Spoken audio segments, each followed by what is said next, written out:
Hi friends, welcome to my YouTube channel. I hope எல்லோரும் நல்லா இருக்கீங்கன்னு நினைக்கிறேன். இன்றைக்கி வந்து பார்த்திங்கன்னா நம்ம வீட்டில் சிக்கன் கட் பண்ணுவோம் இல்லையா, அதில் இருக்கிற ஈரல், அதுக்கப்புறம் எக்கெல்லாம் இருக்கும் இல்லையா, அதெல்லாம் வச்சு தான் இன்றைக்கி ஒரு டிஷ் பண்ண போகிறோம். வாங்க எப்படி பண்ணலான்னு பார்க்கலாம். நான் ஒரு கடாய் எடுத்து வச்சுருக்கேன், இரும்பு கடாய். அதில் வந்து பார்த்திங்கன்னா ஆயில் ஆட் பண்ணியிருக்கேன்.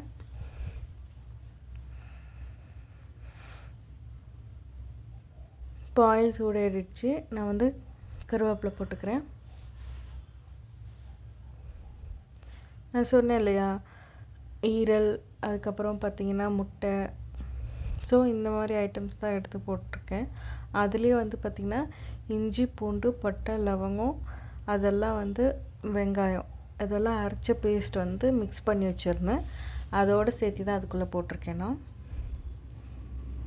நான் கொஞ்சமாக வந்து பார்த்திங்கன்னா மீதி இருக்கிற கறியிலேருந்து ஒரு 4-5 பீஸ் எக்ஸ்ட்ரா எடுத்து போட்டிருக்கேன்.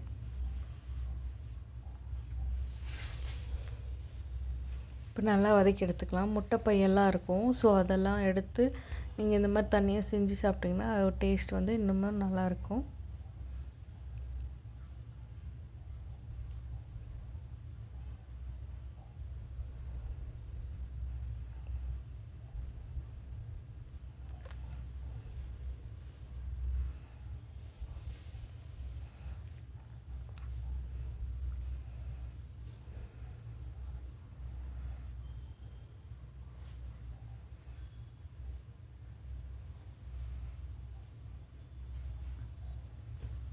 உங்களுக்கு பார்க்கும்போதே தெரியும், அது வந்து கொஞ்சம் கொஞ்சமாக வந்துட்டு வருது. இதுதான் ஈரல். நம்ம இன்றைக்கி வந்து 2 கோழி கட் பண்ணோம். ஸோ 2 கோழின்றதுனால நமக்கு வந்து கொஞ்சம் அதிகமாகவே வந்திருக்கு. அதுவே வந்து பார்த்திங்கன்னா ஒரே கோழியாக இருந்தால் நமக்கு இவ்வளோ கிடச்சிருக்காது.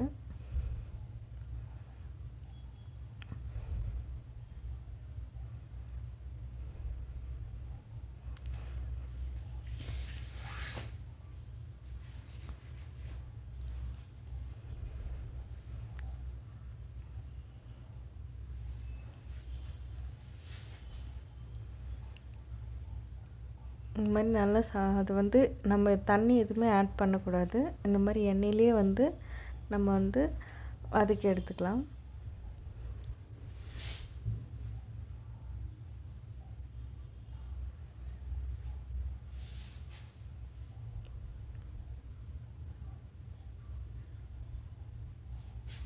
நான் வந்து இதில் வந்து பார்த்திங்கன்னா ஸ்டார்டிங் டு எண்டிங் வரைக்கும் நான் எல்லாமே இதில் உங்களுக்கு காமிச்சிருக்கேன். இது வந்து பார்த்திங்கன்னா ப்ராய்லர் கோழியோட முட்டை அண்ட் ஈரல் கிடையாது. நம்ம வீட்டில் வளர்க்குறோம் இல்லையா நாட்டுக்கோழி, அதோட பார்ட்ஸ் தான் நம்ம இன்றைக்கி எடுத்திருக்கோம். ஸோ இது வந்து நமக்கு வந்து ஹெல்த்தி. நாங்கள் வந்து ப்ராய்லர் கோழி எடுத்தாலுமே வந்து பார்த்திங்கன்னா இந்த மாதிரி எடுத்து சமைக்க மாட்டோம். எப்பயாவது ரொம்ப ரேராக தான் எடுத்து அது வந்து சமைப்போம். மற்றபடி வந்து பார்த்திங்கன்னா வீட்டில் இருக்கிற கோழி தான் கட் பண்ணி இந்த மாதிரி சாப்பிடுவோம். இன்றைக்கி வந்து 2 கோழின்றதுனால நமக்கு கொஞ்சம் குவான்டிட்டி கொஞ்சம் அதிகமாக இருக்குது, அவ்வளோதான்.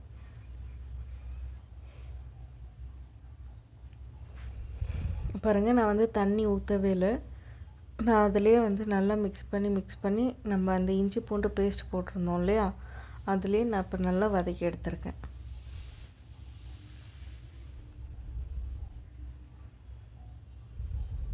இப்போ அது நல்லா இன்னும் கொஞ்சம் வேகிறதுக்காக உப்பு ஆட் பண்ணியிருக்கேன், உப்புத்தூள்.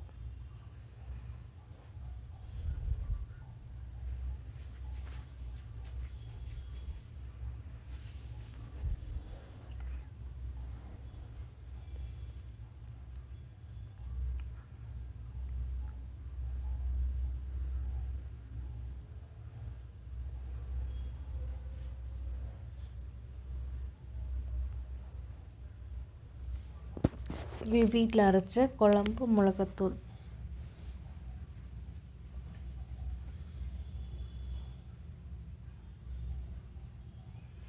நான் வேறு எந்த மசாலாவுமே எக்ஸ்ட்ரா ஆட் பண்ணவே இல்லை. இதுவே வந்து ரொம்ப டேஸ்டியாக இருந்துச்சு எங்களுக்கு.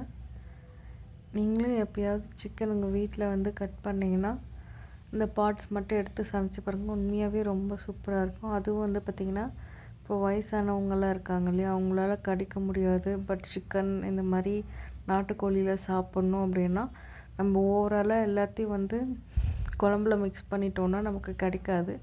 நீங்கள் கட் பண்ணும்போது இந்த மாதிரி தண்ணியை எடுத்து வச்சுட்டு இது மட்டும் அவங்களுக்கு கொடுத்தீங்கன்னா அவங்க நல்லா விரும்பி சாப்பிடுவாங்க.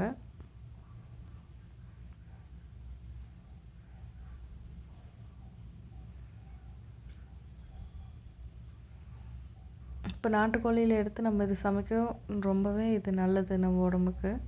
அண்ட் ஆல்சோ வந்து பார்த்திங்கன்னா நான் வேறு எந்த மசாலாவும் ஆட் பண்ணல. ஆயில் ஆட் பண்ணியிருக்கேன், கருவேப்பிலை, இஞ்சி பூண்டு பேஸ்ட்டு அண்ட் வெங்காயம், பட்டை, லவங்கம் அதை வந்து மிக்சியில் அரைச்சி சேர்த்துட்டு உப்பு, மிளகாத்தூள், மல்லித்தூள் இது மட்டும் தான் ஆட் பண்ணியிருக்கேன். வேறு எதுவுமே ஆட் பண்ணல நான். இப்போ ஆட் பண்ணது வந்து பார்த்திங்கன்னா மல்லித்தூள்.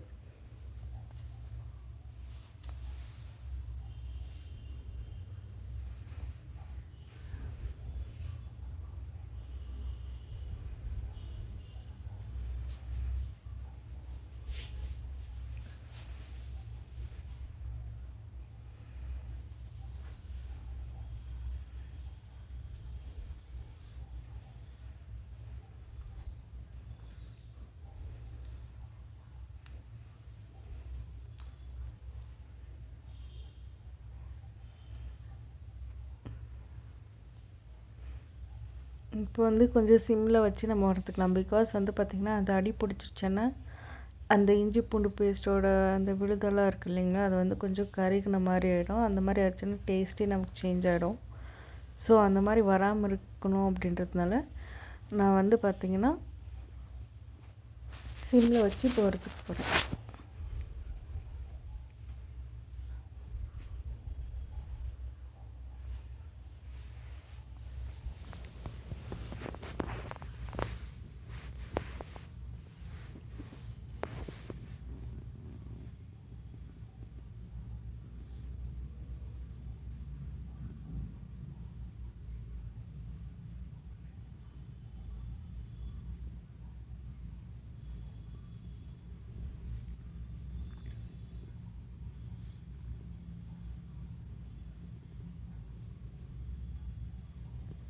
இப்போ வந்து பார்த்திங்கன்னா தேங்காய் பேஸ்ட் ஆட் பண்ணியிருக்கேன்.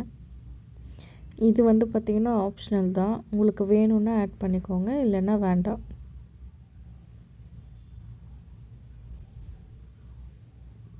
உங்களுக்கு அந்த மசாலாவோட டேஸ்ட் வந்து கம்மியாக தெரிஞ்சு சிக்கனோட டேஸ்ட் அதிகமாக தெரியணும் அப்படின்னா நீங்கள் வந்து தேங்காய் ஆட் பண்ணிக்கோங்க, அப்படி இல்லைன்னா வேண்டாம்.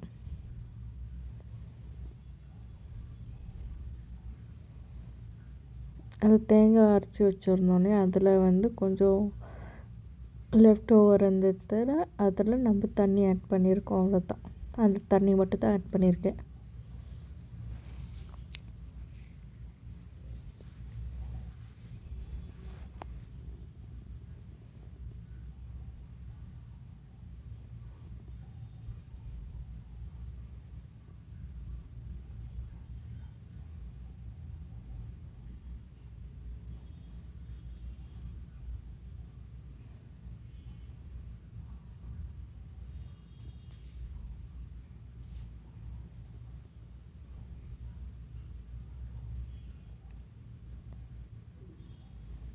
இப்போது நம்ம தேங்காய் போட்டு நல்லா மிக்ஸ் பண்ணி விட்டாச்சு. இந்த முட்டை வந்து பார்த்திங்கன்னா செகண்டாக ஒரு கோழி கட் பண்ணோம், அந்த கோழியில் இருந்த முட்டை அது. அது வந்து பார்த்திங்கன்னா நாளைக்கு வந்து அது இருந்துச்சுன்னா அந்த முட்டை போட்டிருக்கோம். நம்ம அதுக்கு முன்னாடியே கட் பண்ணதுனால அந்த முட்டை வந்து அப்படி இருக்குது. ஸோ நம்ம அதை அப்படியே போட்டோன்னா அது தோல் வந்து கொஞ்சம் ஹார்டாக இருக்குது, நமக்கு கண்டிப்பாக வேகாது. ஸோ அதனால் நான் வந்து அதை வந்து உடச்சி ஊற்றிருக்கேன். உடச்சி ஊற்றி நான் வந்து மிக்ஸ் பண்ணல, அப்படியே வேக வச்சு எடுத்திருக்கேன். பிகாஸ் அப்போ தான் வந்து அது முழுசாக அப்படியே நமக்கு கிடைக்கலன்னா அது வந்து எல்லாத்தோட மிக்ஸ் ஆகிடும்.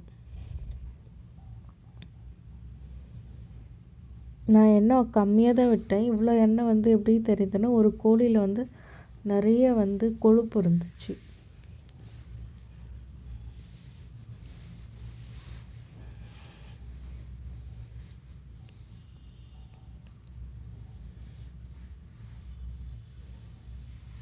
அந்த முட்டையை நம்ம ஒரு செகண்ட் நம்ம ஊற வச்சோன்னா, மூடி வச்சோன்னா அது டக்குன்னு வந்துடும், அவ்வளோதான்.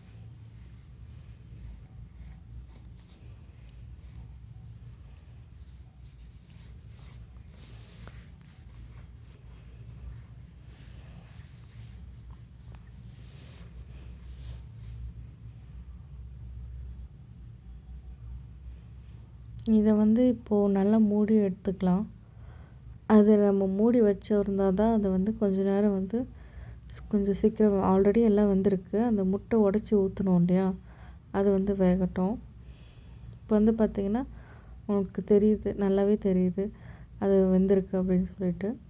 ஸோ இதை சர்வ் பண்ணும்போது இப்போ யார் ஃபேமிலியில் யார் இருக்காங்களோ அவங்களுக்கு நீங்கள் சர்வ் பண்ணிட்டீங்கன்னா, குழந்தைக்கா இருக்கட்டும் இல்லை பெரியவங்க வந்து சாப்பிட முடியாத இருக்கு இல்லைங்களா, சிக்கன் கடிச்சி, ஸோ அவங்களுக்கெல்லாம் இதை வந்து சர்வ் பண்ணிங்கன்னா நல்லா விரும்பி சாப்பிடுவாங்க.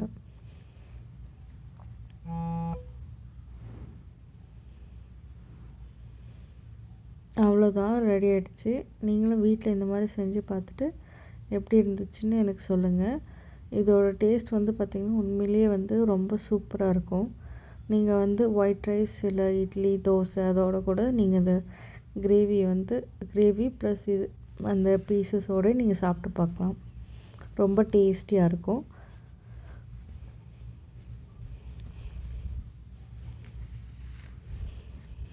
நாங்கள் எல்லோரும் இதை சாப்பிட்டு பார்த்து என்ஜாய் பண்ணோம். நீங்களும் வீட்டில் உங்களுக்கு கிடச்சிதுன்னா செஞ்சு பார்த்துட்டு நீங்களும் டேஸ்ட் பண்ணிவிட்டு இது மாதிரி செஞ்சு பார்த்துட்டு எப்படி இருக்குது சொல்லுங்கள். தேங்க்யூ ஃபார் வாட்சிங்.